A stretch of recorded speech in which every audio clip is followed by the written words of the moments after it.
आज हम पुनः जो है IUPAC नामाकरण पर जो है चर्चा कर रहे हैं।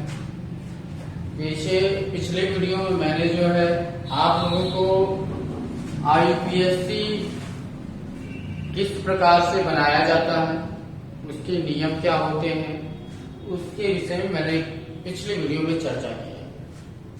आइए चलते हैं, कुछ एग्जाम्पल ले लेते हैं, उसके अनुसार इस IUPAC नामाकरण को और बेटर समझते हैं, अच्छे समझते हैं। जैसे एल्केन है, एल्केन यह एल्केन जो समूह होता है उसका यौगिक जो प्राप्त होंगे वो हो जाएगा CnH2n+2 के अनुसार होंगे। जहां इसमें जो यन होता है वह संख्या को डिनोट करता है, ठीक है। मतलब कार्बन की संख्या और हाइड्रोजन की संख्या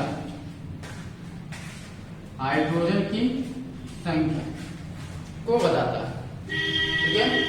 तो जो यन यही डिनोट करता है कि इसमें कितने कार्बन है और कितने हाइड्रोजन है, ठीक है।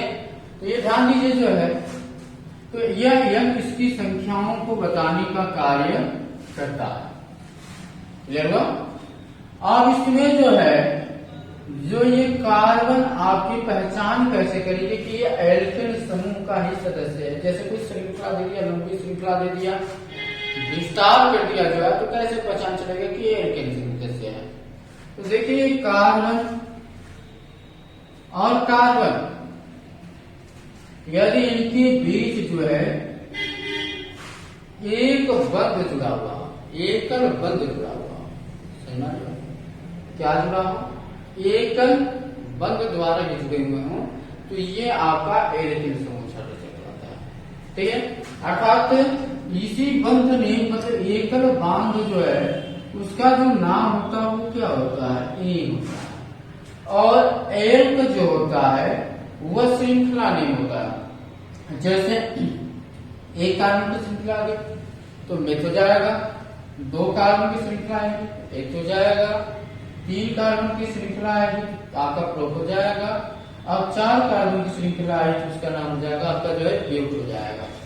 तो एल्क जो होता है वह श्रृंखला नाम को हो जाता है, मतलब किसकी श्रृंखला को प्रदर्शित करता है कि कितने कार्बन उसमें उपस्थित है। जैसे एक के लिए उसका नाम हो जाता है मेथ, यदि एक का समूह हो एक का नाम हो जाएगा मेथ, दो है तो एथ हो जाएगा, तीन है तो प्रोप हो जाएगा, चार है तो ब्यूट हो जाएगा, पांच होगा तो पेंट हो जाएगा, छह होगा तो हेक्स हो जाएगा। मतलब इसी तरह से क्रम से आगे बढ़ेंगे, क्लियर हुआ जो है। तो ये चलते हैं, देखते हैं अगला एग्जाम्पल के माध्यम से समझते हैं जो है। जैसे मैं एक छोटा सा एग्जाम्पल ले रहा हूँ, यही दिख रहा है आपका जो है ये Cn मतलब n बराबर भी एक ले लीजिए, n बराबर एक ले लेंगे तो ये हो जाएगा C1, दो एकल दो एक दो चार हो जाएगा अर्थात CH4 हो जाएगा। तो इसमें कितने कार्बन दिख रहे हैं आपका, तो एक कार्बन दिख रहा है, ठीक है। तो एक कार्बन दिख रहा है और इसी के अनुसार ये बनाया गया, तो इसका नाम क्या हो जाएगा जो है, एक के लिए मेथ हो गया। अब इसमें कहीं बॉन्ड तो दिख ही नहीं रहा है, तो बॉन्ड देखिए जहां से यच मतलब सभी के बीच में क्या दिख रहा है, एकल बंध दिख रहा है जो है, इसलिए जो है इसमें एन बॉन्ड नेम जो है एन जुड़ जाएगा, तो ये बनेगा आपका नाम हो जाएगा मेथेन, क्या हो जाएगा जो है मेथेन, ठीक है। तो इसका नाम होगा CH4 का जो होगा वो क्या हो जाएगा जो है मेथेन हो जाएगा, क्लियर हो गया। उसी तरह से देखिए ध्यान से, जैसे C2, ठीक है, H6 ले लिया जाए, इसकी संरचना देखिए पहले, C ये C हो गया, ठीक है।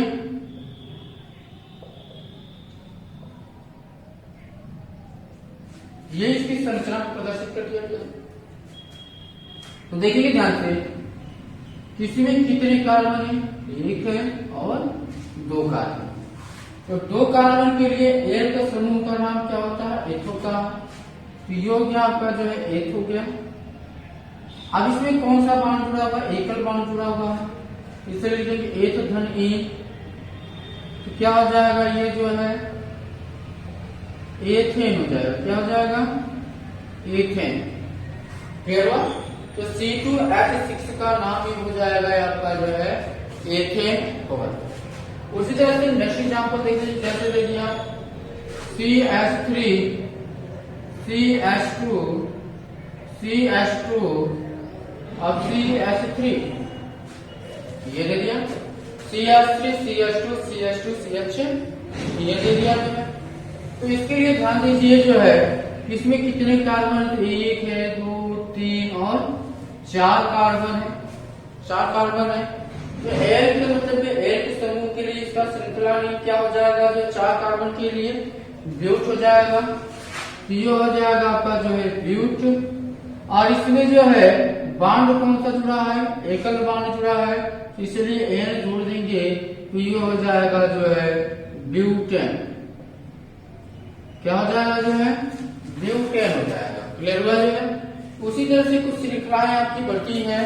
आइए और आगे चल के एग्जाम्पल के माध्यम से समझ लेते हैं और देखते हैं।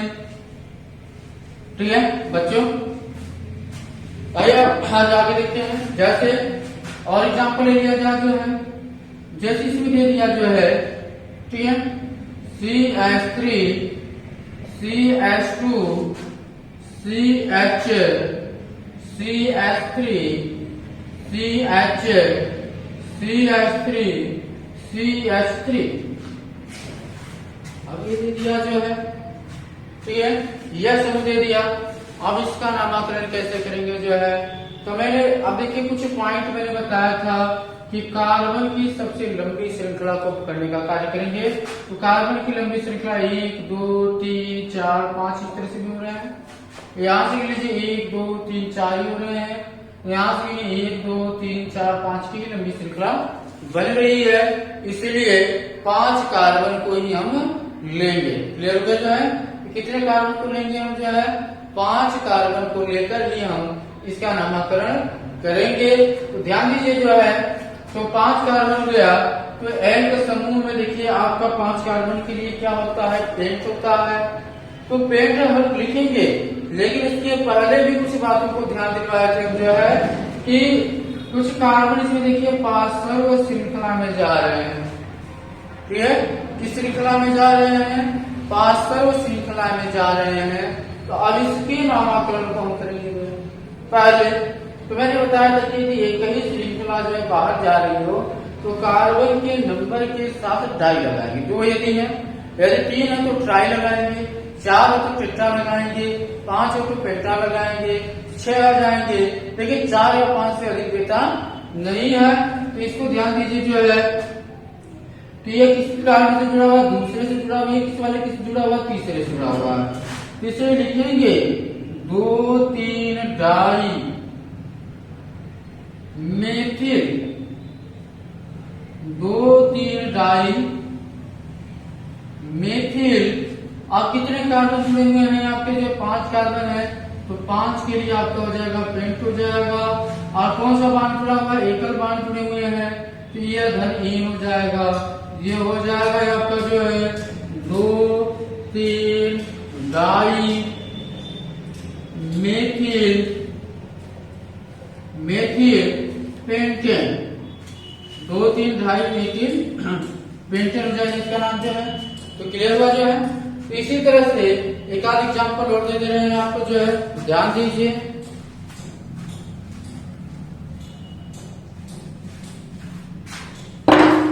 जैसे अब आ जाए CH3 CH2 CH, अब यहाँ पर जोड़ दिए C2H5, फिर इसके बाद CH C3H7, फिर इसके बाद आपका आ जाए CH3। अब ऐसे श्रृंखला दे दी, तो इसका नाम कैसे बनाएंगे हम जो है, इसको ध्यान दीजिए किस प्रकार से इसका नाम बनाएंगे। तो पहला पॉइंट मैंने बताया था आप लोगों को जो है कि कार्बन की लंबी श्रृंखला को पकड़ने का कार्य करेंगे और कार्बन की लंबी श्रृंखला को हम लेंगे जो है। तो कार्बन की लंबी श्रृंखला देखिए ये हो जाएगी 1 2 3, क्योंकि यहीं पर 3 कार्बन जुड़े हुए हैं। ठीक है, यहीं पर इसके क्या जुड़ेंगे? 3 कार्बन जुड़े हुए हैं। इसको इस प्रकार से भी लिख सकते थे हम जो है CH2 अभी हो जाएगा CH3। ठीक है, तो अब यहाँ देखिए ध्यान से कार्बन की लंबी संख्या 1 2 3 4 5 6 और ये हो जाएगा आपका जो है 7। तो 7 कार्बन की सबसे लंबी श्रृंखला बनी जो है, तो क्या हो जाएगा, इसका नाम लिखेंगे। अब देखिए चौथे से मेथिल जुड़ा हुआ है, ये जुड़ा हुआ है, और पांचवें से एथिल जुड़ा हुआ है, ये जुड़ा हुआ है। तो देखेंगे कि एथिल और मेथिल में अल्फाबेट को मिलाएंगे, तो अल्फाबेट में एथिल पहले आएगा और मेथिल बाद में आएगा जो है। इसे लिखेंगे हम जो है, इसका नाम 5 एथिल आपका हो जाएगा 4 मेथिल और कितने आपके जुड़े हुए हो जो है 7 कार्बन है, तो 7 के लिए आपका होता है हेप्ट, फिर उसमें n जोड़ देंगे तो हो जाएगा हेप्टेन। ठीक है, तो हो जाएगा 5 एथिल 4 मेथिल हेप्टेन। क्लियर हुआ जो है। ठीक है, फिर इसके बाद हम अगली वीडियो में आपका जो है एल्कीन एल्काइन से संबंधित आईपीसी नामों को पढ़ाऊंगा। धन्यवाद।